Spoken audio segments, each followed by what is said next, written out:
as some of you know, I've wanted to go to the lands between for a long time, and that day has finally come. It took forever to save up enough runes, but that's how I think you should do it too when you come here, because the conversion rate from dollars to runes is absolutely brutal, and honestly, you go through them pretty quickly once you get there. So anyway, here's some of the clothes that I packed for my trip.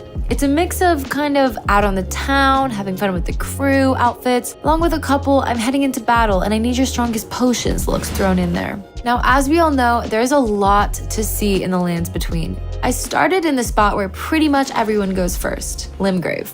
It might seem a little bit basic, but I spent all of day one there because there is literally so much to do. There was this really nice lady who let me borrow her horse for free. I know. She said his name is Torrent and I just love him. He can really do it all. Galloping, jumping, charging towards your enemies. You know, everything you wish your horse back home could do. Just kidding, Sebastian, I love you.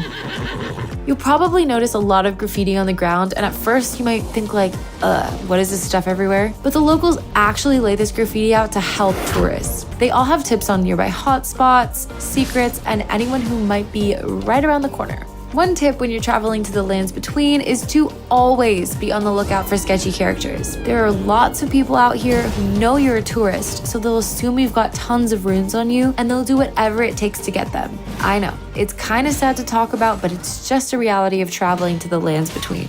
Now this is Caelid. You can tell by its beautiful red sky.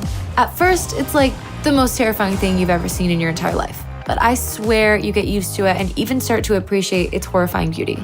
As far as the people go, the vibe here is very different than Limgrave. Lots of really intense locals going around talking about becoming Elden Lord, and it's like, okay, I get it and I respect that you're on that grind, but I'm here to have a good time on my vacation, so if you're like me, you're gonna wanna just stay out of these people's way. So I know some of the people and places in the lands between have names that are maybe a bit outside the norm, but that's why we travel, besties. Sometimes that means having to learn hard to pronounce stuff like Linley.